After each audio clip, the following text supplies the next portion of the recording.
Okay, so we just finished GCD. Now we're going to move into talking about some areas with branch prediction. Now, branch prediction we cover fairly heavily when we're doing the undergrad course on CompOrg. So let me just start off by kind of reviewing and making sure everybody knows where we're at. When we're doing branch prediction, or any areas for handling the problems inside branches, there's two first methods that I can do. I can do branch prediction. Anybody remember what the other one is?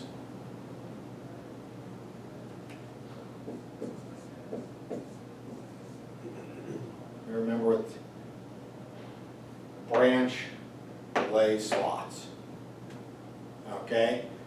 So a branch predictor is a dynamic technique where we build a little finite automata that's going on, that's going to try to, if the output of this finite automata is going to say branch, don't branch. And depending on what state it's in, we'll tell you, is it a branch state, is it a not branch state?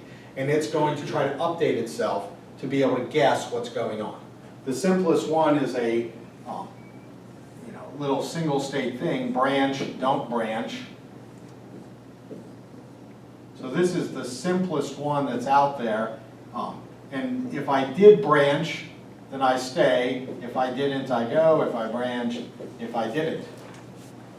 So if you think about this, if I start here and I'm going through a for loop, I said I'd branch and I did. I said I'd branch and I did, right? It's going to be, inside a branch, this thing's going to be right n-1 times. For a for loop that's n times, it's going to be wrong once. But once it goes out, it'll be pointing here, so the next time it goes through another for loop, it'll be wrong at the start. So it'll then come over here because it was a branch, so it'll be correct n-2 of the time. So in general, this one tends to be right for a loop n-2 over n of the time. That's still pretty good if n gets large. If n's 100, it's still 98% right. So, for 1 bit, telling which state it's in and a really easy update, that's pretty decent. You can go to 2-bit predictors and I can have, I strongly think I branch, I'm gonna branch, I weakly think I won't, I strongly think I won't, and move through those, and there's different ways you can hook them together when they're going on the options. But that one can easily get to 99% because you start off with a strongly branching because that's the most likely. And so, you'll be right and it'll go to the weakly branch and then it'll start back up again. So it'll be right 99% of the time for adding that extra bit. Once you go beyond that, I can theoretically keep adding on to that, but the return on investment is low.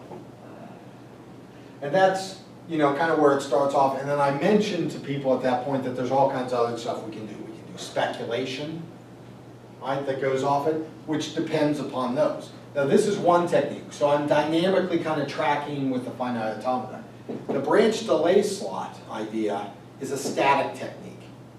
So when you think dynamic, think runtime. When you think static, think compile time. So this one's a static technique where the compiler tries to schedule what should follow the branch. And it can see the entire code, so it can grab things and stick them in. Now the disadvantage is a lot of those branches are determined by what's the value going on within the runtime system. So it's harder to do this job here because you don't have the runtime values. But there are some things you can see. You can see the destination and things of that sort that's going on. So, this has some advantages, but a lot more disadvantages. So this one tends not to be used as heavily as these are. Because this one's usually right less than 50% of the time, and this one's right 90 and better if you're doing something decent for almost any type of code. Okay. So that's kind of the first two big divisions. Now once you get into here, we can look at these and say, this is just predicting should I branch or not, but it doesn't tell me what the address is. Now I could go through on those and imagine I've run through the code, because most of the code you tend to run through the same thing over and over again. It's like a main loop, right? And in any of your code that's running, there's usually some typically used segments of code and there's some not too typically used segments of code. There's some things that handle rare bits. The likelihood of those rare bits ever happening is pretty small, so that means most of your time is going to be spent in the same thing. Well, what if I get a gigantic instruction queue that's going on. And I have predictors for each one of these, right, that's going on. So I can now take a look at these, and for each one, you know, I can do this whole thing modulo their address. So you have an address where your instructions are in memory. Well, what if I do that same mod trick that we were doing for GCD, except I take it mod a block, so like 1 page of memory I load in. So this is like, you know, 0 on the page. And this is, you know, location 1, which is probably going to be 4. But we'll just, you know, or 8, depending on whether you're 32 or 64. But we'll take a look at just words, right? So word 0, word 1, word 2, so on and so forth down, each of those holding an instruction. Well, I could, for each of these locations, I can actually have an individual one of those predictors for it. Now, typical page is like 4K that's going in. That's 4 kilobytes, so that's only 1,000 words. That's 1,000 instructions. But for a 2-bit predictor, that's 2,000 bits. That's, I mean, think about that one for a sec. That's really, really pretty small, actually, that's going in. You're only talking 256, you know, when you're going down and breaking them into groups of 4. So, I mean, it's really small. When you go to bytes, it's even more retardedly small. So you're only talking a few bytes, and I can actually have an individual predictor for every line. Now, the reason why this kind of becomes important is when you're loading in those code, if you think about the first things you tend to hit inside a sequence of instructions is usually that check to make sure my data is good. So you have a bunch of if statements that are looking for exception cases that's going on. Well, the next time you come through, they haven't moved their displacement. They're going to be in the same location. And you're writing the same code over and over again. So you're not going to get a generic branch predictor. You're going to get a branch predictor for that particular instruction. And since it's a branch predictor for that particular instruction, imagine how accurate it's going to be. Yeah, I mean, it's going to be crazy accurate that's going on because I'm predicting what happened last time I ran this exact instruction. So the first time it goes through, it doesn't know anything. So, you know, but okay, so fine, you're flipping a coin. Okay? They're a good programmer, should be able to set it up so it skews it in the direction you're naturally going to take for your machine. So you should have a better than 50% chance anyway. But after that, you've seen what's happened. So you should be like crazy accurate.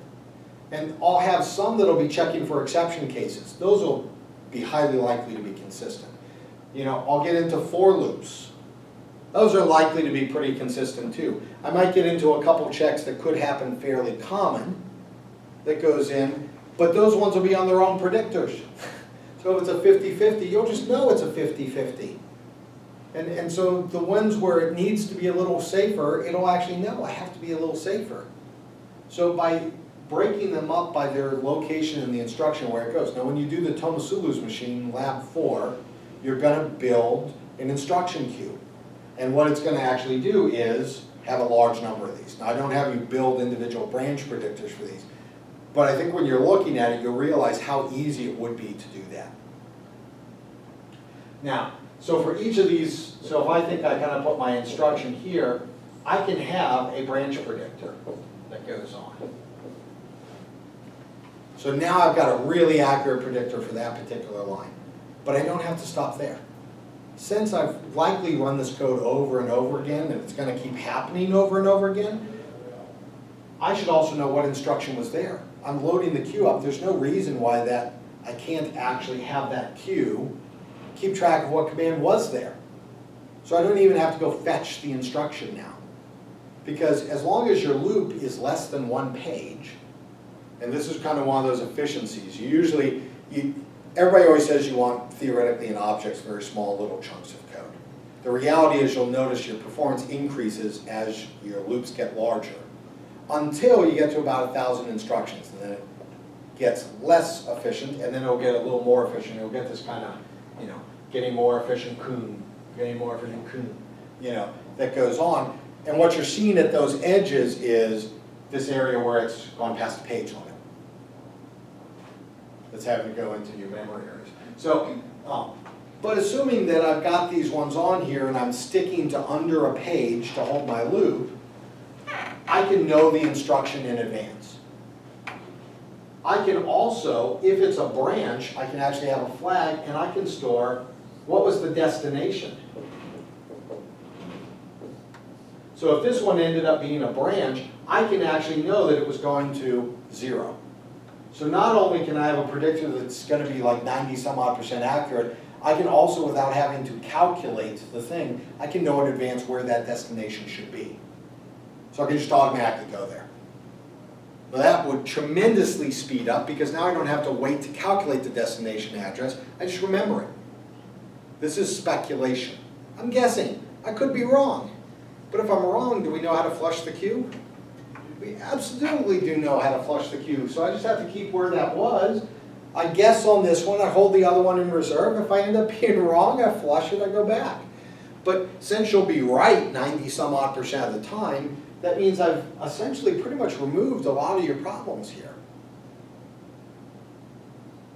Now, if it's within my zone, I have the instruction preloaded and I don't even have to miss that. What if it's branching to somewhere outside? What if inside your loop you call a function consistently? That one might not be on your page. So it might not be inside my queue. So I wouldn't be able to know what the instruction is, would I? But I do this all the time. Can't I also store what instruction is there? So now if you're jumping to some other piece of code, I can actually store the first instruction or two, or whatever I happen to feel would be efficient, I can store those on. So now I can know, I'm going to some location on, page 3 or something that's going in. I can know that instruction. So I've now got the thing there, but I don't have to wait for it to load because I've already got it. So I can go right on running. And I know how to flush the queue, so if I'm wrong, I'm wrong. So this is speculation. So I can now really remove, as long as my guess is correct, I can really remove things with speculation that's going on. Best I can do? Wouldn't it be nicer if, there's actually different, remember, if you remember back to when we were talking on these and we got to the 2-bit predictors, and I just mentioned here that you can have different hookups, right? So I can have my, I'm really sure I'm going to branch. I can have a weak sure that I'm going to branch, right? A weak sure I won't branch, and a strongly sure that I won't branch. Right? Everybody agrees on this, right? And I didn't branch, and I branch, and we're usually, if I didn't branch, right? And usually, well, even this is kind of unsure. So I'm just gonna, those arrows, pretty much everybody agrees on, no matter what's out there. All the other arrows I didn't draw potentially could go other places. Like if I did branch, I might go up here. Some go here, some go there. Right? If I branch from here, some go here, some go there. The reason to go up here would be in case this was inside a for loop and I just dropped out of a multi-nested for loop. You could be triple nested or quadruple nested, so it might be nice to very quickly get back to I'm in a for loop. So it'd be nice to be able to jump back. Right? But it could be a sequence of code that's actually checking some rare things and I'm not going to take them. So, it might be good to go over there too. Those trade-offs, it depends on what your type of area is. Now, I've got individual code things here, so these branch predictors should be able to eventually key into one of those. It would be nice, depending on the type of area of code I'm in, for it to use the right one.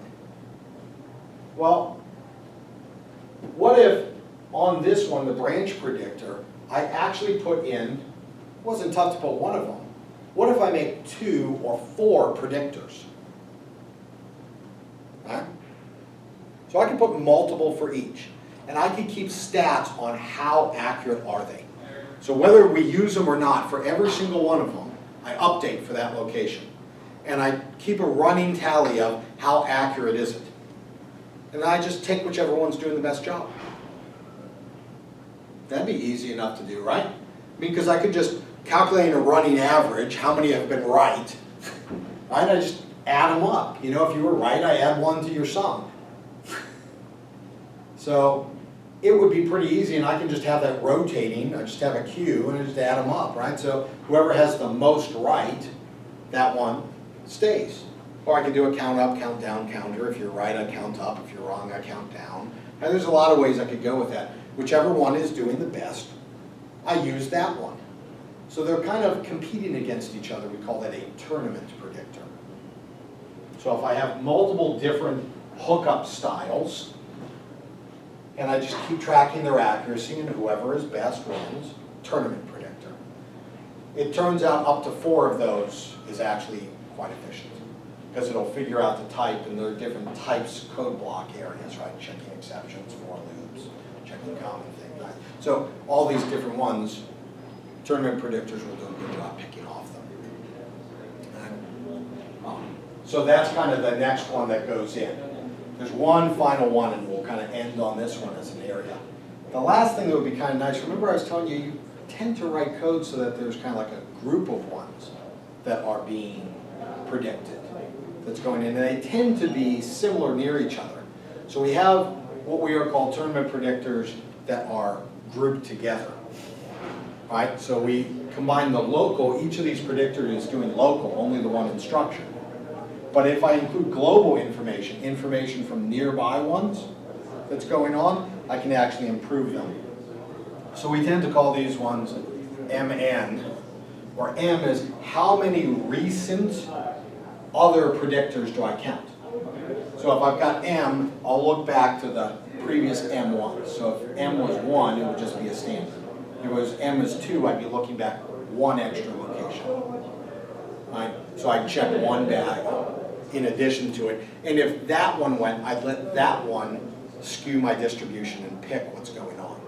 Because that way, if that one happened to do something, and I'm in that particular area, I could see, hey, which one does that one say it's going to be? And so now I'm using kind of the coding area. And if programmers tend to write decently, so they group their checks together, those type of ones that take a little more global information will get more accurate. Because the local machine can go, oh, I'm in an exception testing area, right? And it goes, I should probably do a similar type of thing until I get out of that zone. So it can give me extra information to start these ones up by what's nearby. And how many do you check up, and how many bits predictors are inside there. So I could have like 4 2-bit predictors, and I'm looking back 3. Right, and correlating between them, and again, that's an easy enough thing. All I do is I take their thing and which one, and that skews my distribution or selects which of the tournaments goes on. Does that make sense? The whole trick of each one, if you think about what those are, right, a tournament predictor, how would I combine 4 together? It's a mux. Build each one of them, have a mux go in, only one prediction goes out. How does the mux select? It selects by whichever one is biggest, that address gets fed into the mux. I mean, it would be very easy to build that, right? That's why we tend to do 2 or 4 of them, because it's efficient on the mux build. It's going in. You know, what if I wanted the previous one, right? So I did like M equals 2, I want to look at the previous one. If it was right or wrong, it predicted branch or not, I could use that with a mux to select one of the 2 different styles of the next. You know, or I could just weight it, add that into the total to select which one wins. So there's a couple different ways I could go with that. Does that make sense? I mean, so it's actually built off a couple simple ideas that go on. And once you understand, oh, I want to take advantage of how somebody programs to try to be able to predict more accurately, that gives you what you got. Good? Awesome.